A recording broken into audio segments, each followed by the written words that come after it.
Now I would like to introduce the United States Secretary of the Interior, Ryan Zinke. Secretary Zinke was sworn in as the 52nd Secretary of Interior in March of 2017. He leads an agency with more than 70,000 employees who are stewards of many of our public lands, including wildlife refuges, national parks,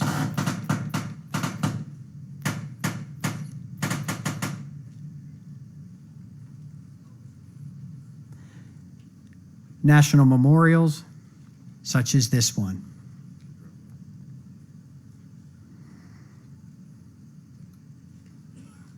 A tremendous individual and truly a steward of our public lands. At this time, ladies and gentlemen, please welcome the United States Secretary of the Interior, Mr. Ryan Zinke.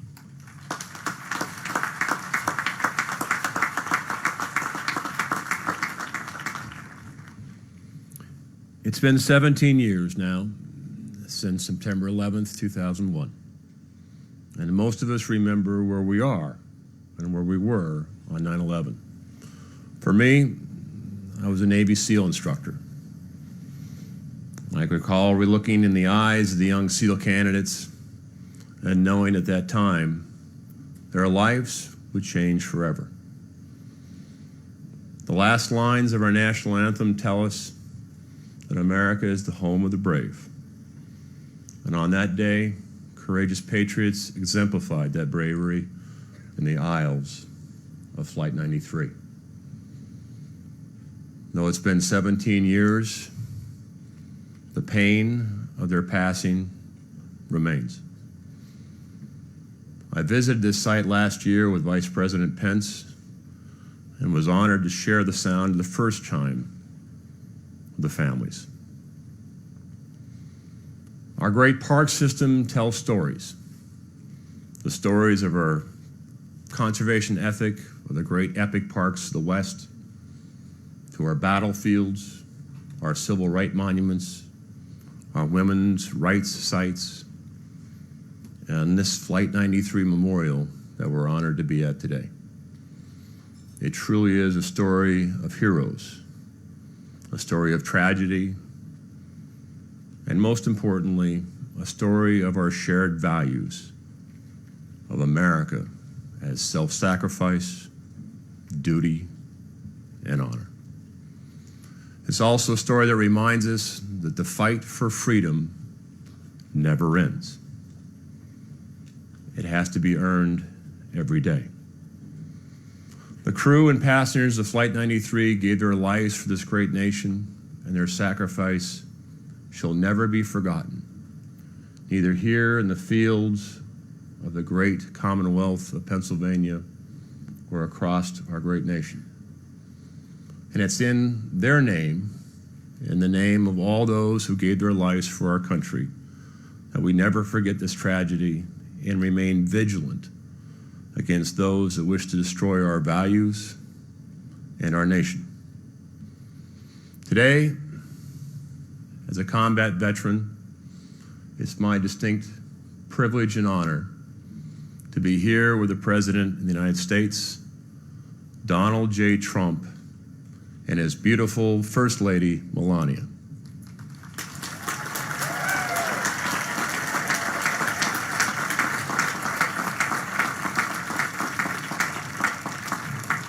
And I would like to thank Donald Trump, President Donald Trump, for his leadership on national security, his support of law enforcement, first responders, and his unwavering support of protecting our borders.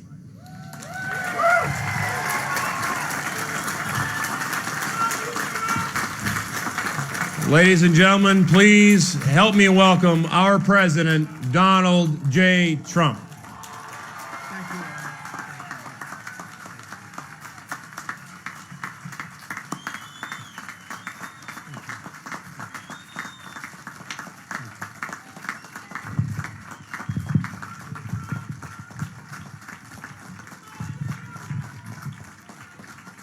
Thank you very much.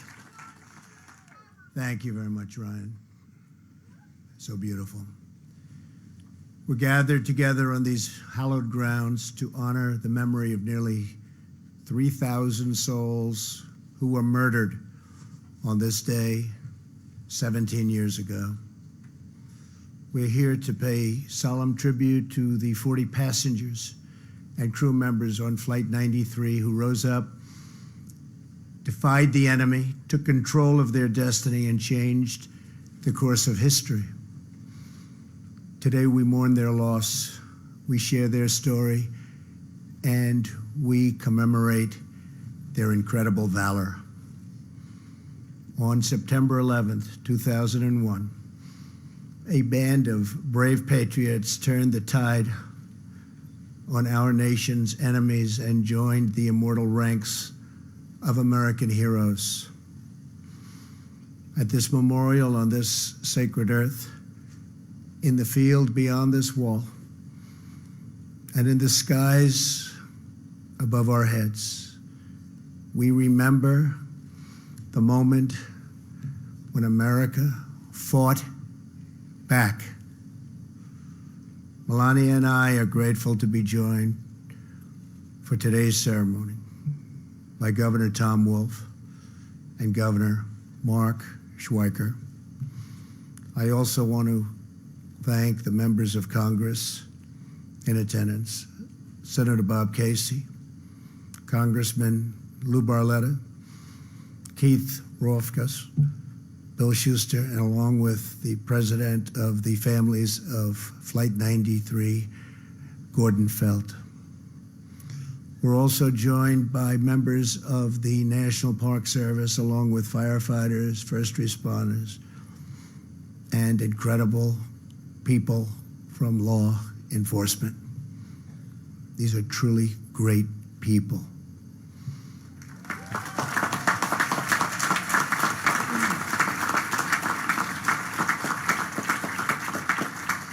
Some of you here today answered the call and raced to this field 17 years ago. You fill our hearts with pride, and I want to thank you on behalf of our country. Thank you very much.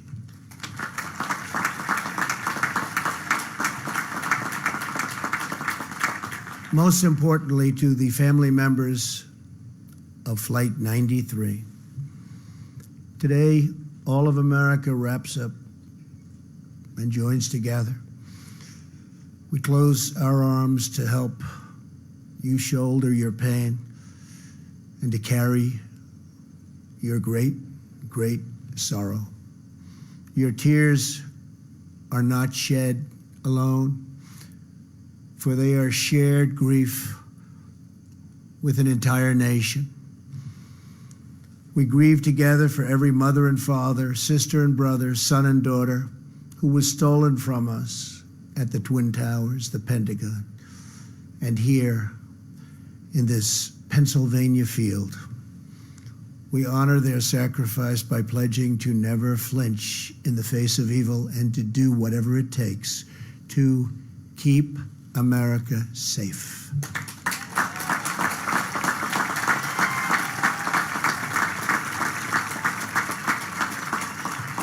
"17 years ago, your loved ones were among the 40 of Flight 93, the 40 passengers and crew members on board the 8 a.m. United Airlines flight from Newark to San Francisco. They were men and women from every background. They were young people returning from visiting family, moms and dads on business trips, and friends going and coming from birthdays and weddings. They boarded the plane as strangers, and they entered eternity, linked forever as true heroes.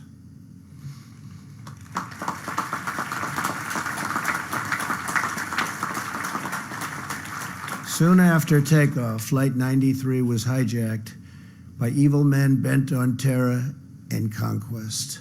Passengers and crew members began using their phones to call home. They learned that 2 planes had already crashed into the World Trade Center in New York City. Immediately, those on board Flight 93 started planning a response. Sandy Bradshaw, a flight attendant, called her husband and told him they were in the back of the plane preparing hot water to throw onto the hijackers.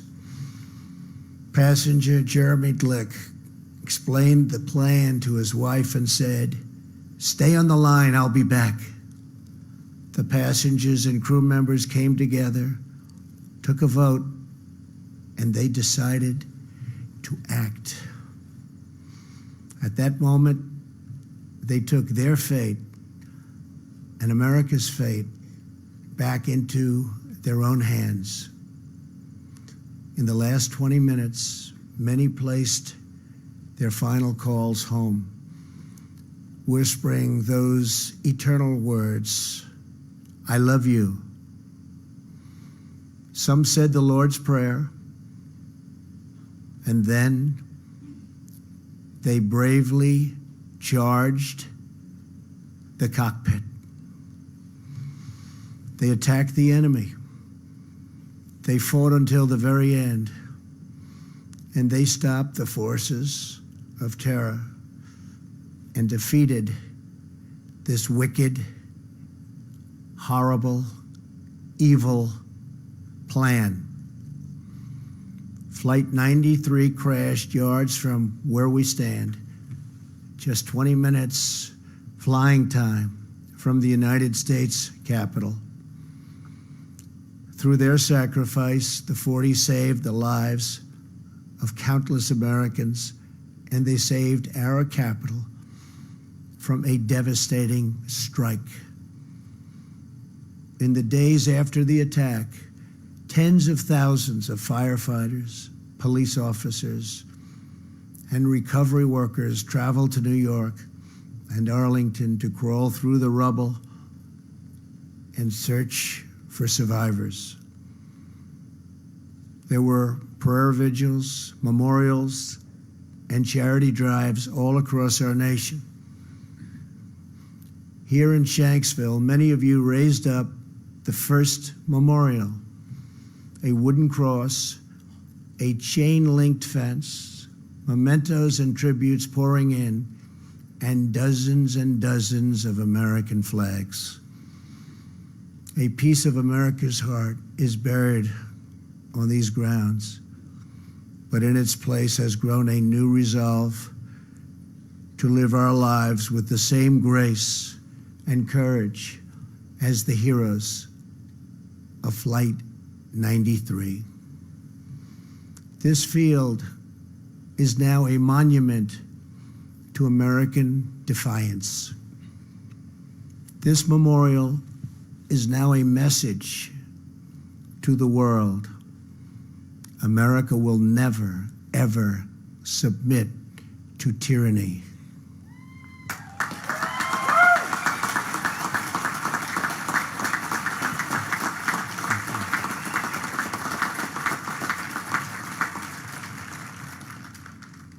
Since September 11th, nearly 5.5 million young Americans have enlisted in the United States Armed Forces.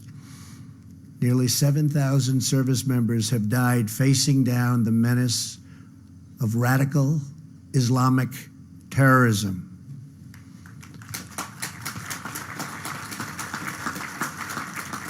Today, we also think of the more than 200,000 service members now serving overseas, and we think of every citizen who protects our nation at home, including our state, local, and federal law enforcement. These are great Americans. These are great heroes.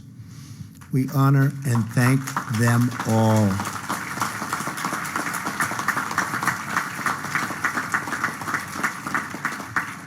As Commander-in-Chief, I will always do everything in my power to prevent terrorists from striking American soil. Here with us today is Dorothy Garcia Blockler. Her husband, Sonny, was one of the passengers on Flight 93.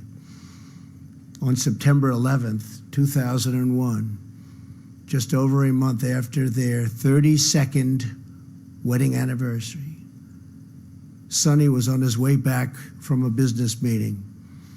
He called Dorothy, who he loved so much, called her on the plane, and uttered her name before the line went dead silent.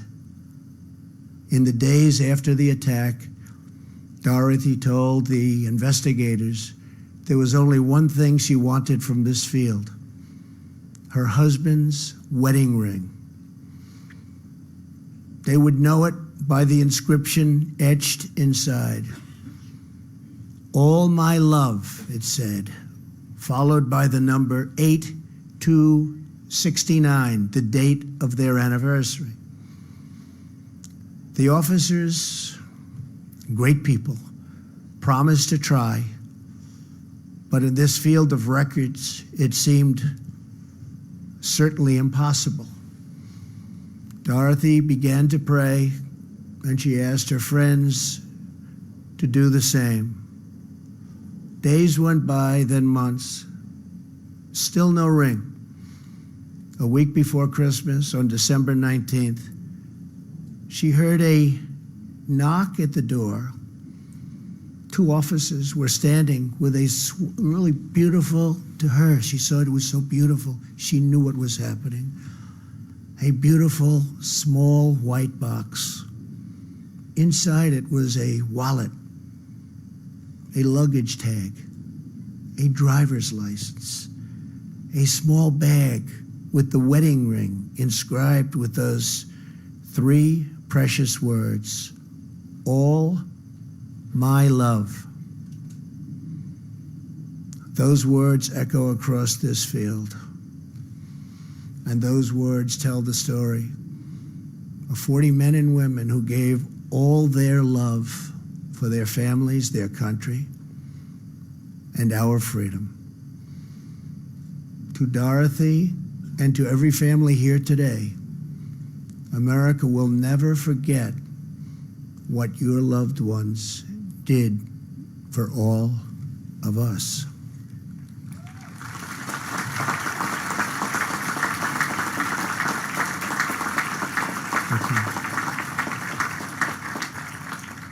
Earlier this week, you dedicated the final part of this memorial, the Tower of Voices.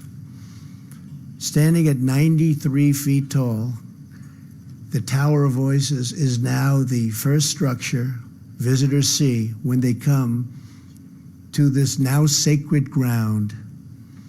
It will hold 40 beautiful chimes that ring throughout these fields, each a unique note, but all in perfect harmony. Each time we hear those chimes playing in the wind, we will remember the 40. We will remember their faces, their voices, their stories, their courage, and their love. And we will remember that free people are never at the mercy of evil, because our destiny is always in our hands.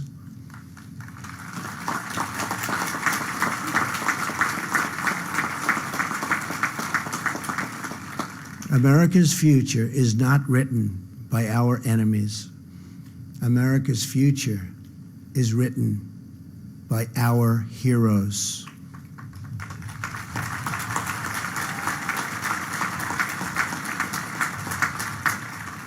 As long as this monument stands, as long as this memorial endures, brave patriots will rise up in America's hours of need, and they too will fight back.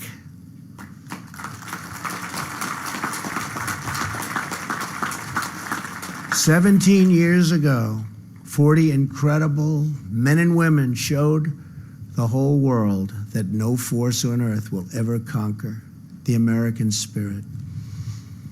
We treasure their memory, we cherish their legacy, and we ask God to forever bless the immortal heroes of Flight 93.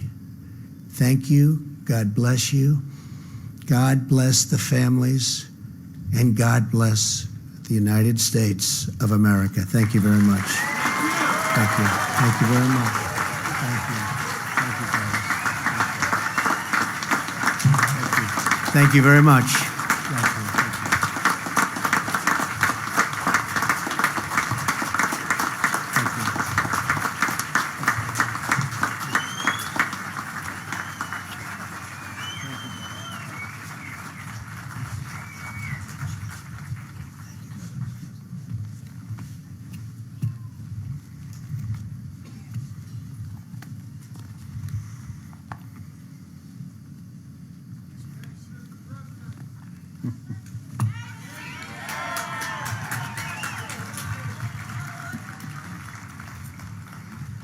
Indeed, Mr. President, thank you so much for those inspiring and moving words.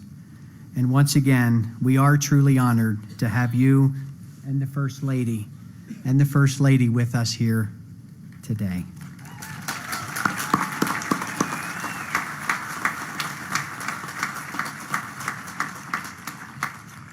Ladies and gentlemen, at this time, we ask that you please remain seated to allow the speakers the opportunity to personally reflect on this solemn ceremony inside the Visitor Center. The United States Navy Band Brass Quintet will now share their talents with us as we conclude today's service. So to all of you, to all of the family members of Flight 93, those who are here with us and those who are not, and to everyone watching at home and all over the world, thank you again for taking the time to remember the passengers and crew members of Flight 93 and the nearly 3,000 lives that were lost on this day 17 years ago. Thank you.